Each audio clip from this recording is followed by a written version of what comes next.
We bring in Jordan Schultz. Great to have you with us. Thank He's you so much. Insider for ESPN. Thanks so much for joining us Thank here. you, Bill. Zion Williamson. Yep. He's in town. He's going to be a lock. Yes. He's enjoying the sights here in New York City. What do you think is going to separate him potentially as he enters the NBA? So with Zion, he comes in with an immediate impact because he's so athletic. I was told that he did a running vertical and jumped over 46 inches, which is basically what LeBron did coming out of high school. So he's the best athlete to enter the NBA draft, I think, since LeBron. He also weighed 284 pounds. So if he can maybe slim up a little bit to 270, get himself down. As you know, John, the bigger you are, the more you weigh, harder it is to maintain that back. Yes. Yeah. So, but all that aside, great kid, plays hard, selfless, will rebound immediately, will guard, and I think he'll score. I think 16 and 8, something like that, is realistic early for him. My biggest question mark for Zion is, at what point does he become not necessarily a knockdown shooter, but a reliable shooter? Because he actually shot the ball better than people realize at Duke, but he needs to be someone that can get easy buckets and not just have to rely on that bully ball all the time. Now, is a weight a concern? Yeah, it is for me. Guys? I mean, a little bit. Over time, you'd like him to get that down, but I just don't know how he's going to get it down. I mean, his body type is so thick. He's all muscle. The guy's thick. He's got it in his legs. I mean, I know 6'6", 285 isn't ideal, but LeBron is 6'9", 270, so he's got a couple extra inches. It's going to be interesting because one of the reasons why he's so dominant is because of his weight and his strength, and I don't want him losing any strength. The only way sometimes you can lose muscle, you can lose weight, is to lose muscle. So it's a balance between what his body can handle and what his legs can handle. I think he's going to be all right. I'm a little concerned about it, but, as you know, muscle weighs more than fat, so he's probably like 6-7% body fat, which is ideal in the NBA, and he's going to be all right, but he might maybe want to lose like 15 pounds so he could be a little lighter, especially on defense, so he can slide his feet. He leaned out as he got older. Yeah, I know LeBron comes in at 270, and they got to keep him out of the weight room in the summer, or else he'll balloon up to 280 because he puts on muscle like that. And then during the season, as he gets worn down, he gets to 265, 260, and by the end of the season, he plays right around that weight. So, if Zion throughout the NBA season with all the, you can't get in the weight room very much, if he loses about 10 pounds maybe, that might be the ideal weight for him. Yeah, so another thing with Zion, too, is what is he going to be asked to do right away? That's a team that's going to be very young. They're not going to be winning. If he can just come in and play and just start to, get accustomed to the NBA game and not necessarily always rely on his balance and athleticism, that's what I was saying. Get yourself a face-up 18-footer, a jab pull-up. Just make things easier for yourself. Yeah. Now, obviously, the big trade today in the NBA, Mike Conley traded by Memphis to Utah. Does that mean Ja Morant is a lock at number 2, and does that mean RJ Barrett is a lock at 3 for the Knicks? So I think Morant's been locked in at 2 for a long time. What's so crazy about Morant with me is not only was he not recruited, they found him playing 3-on-3 at an AAU tournament when an assistant coach from Murray State went to get a snack.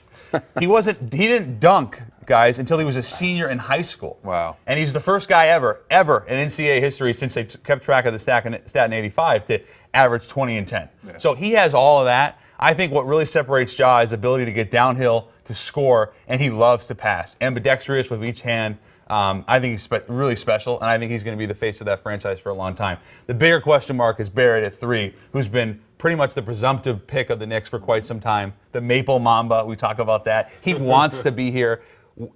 How much criticism would the Knicks get if they didn't take him at 3 would be probably my biggest question.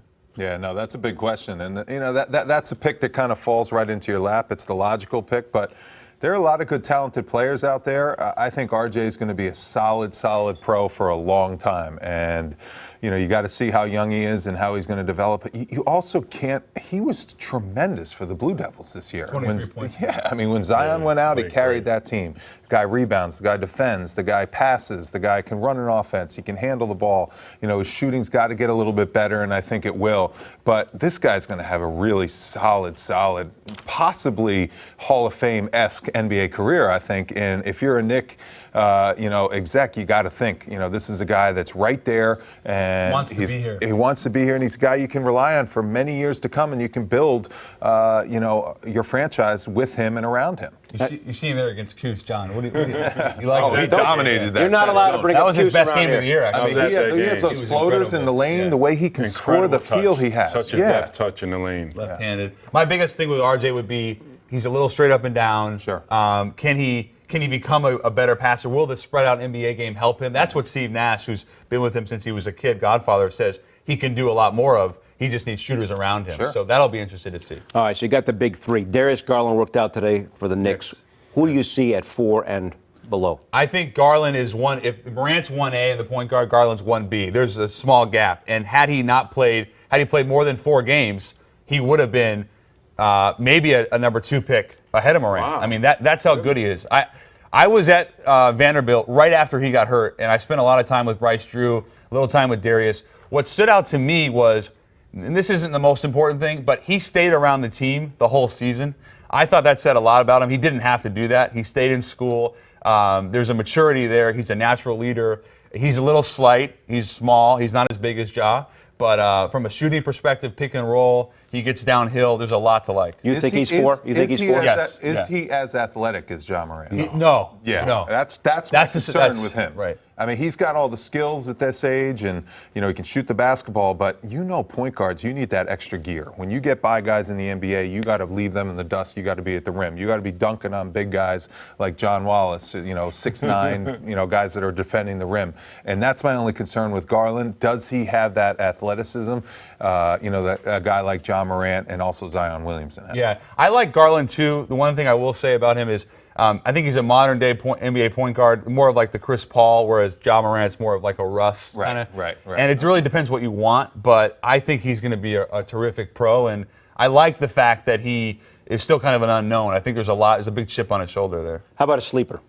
Well, there's a lot. I love to scour the boards. How deep do you want to go? It's my favorite subject. I like DeAndre Hunter a lot at Virginia. Kind of that OG That's not a Anunoby. sleeper. He's not- It's yeah. projected Come on. So the reason I bring him up is because Sleeper like in the 20s or second round. well, I love Real sleeper. I love Sekou. That's another lottery guy. I like Tyler Hero a lot. Okay. I like Matisse Thybulle a lot. If you want a guy that's that's a guy. Washington. there you go. Okay. There you go. So I did a story on Matisse this year. He basically shattered every NCAA record, steals and blocks. He averaged 3.5 steals a game, 2.5 playing blocks. the zone. Playing the zone. too, yeah. His coach, Mike Hopkins, who's a former Syracuse assistant, teammate. told me You got to Matisse- quit mentioning Syracuse. I know. You can't help it. He told me Matisse had the best defensive instincts he's ever seen. He's 6'7", true 6'7", 7'1" wingspan. He didn't shoot it great. That would be the one downside. I'm a big fan of him. And then one more Seattle guy, Kevin Porter from USC. Right. Same high school as Jamal Crawford and Nate Robinson, Rainier Beach, a powerhouse. Would have been a top 10 pick had Like he some not. off-court stuff, yes. right? So, Yeah. but these are the kind of chances you would take later in the first round. All right, we're going to ask. You like Thybulle? I I can do. tell. Love that. I love him too. We don't want the Wally jinx, though. Well, Wally beat Washington in the tournament. You're right. I'm from Seattle, 1999, Miami of Ohio. I said, who is this guy? He's ruining my childhood. build him up. He wanted You want to to play get me invited one-on-one. back. Why did Bob Bender not go boxing one? I That's know. what you're saying. Exactly. For more great videos from the MSG 150, check out right there. And remember, our show is on Monday through Thursday, 8 to 10:30 p.m. on MSG Network and MSG Go.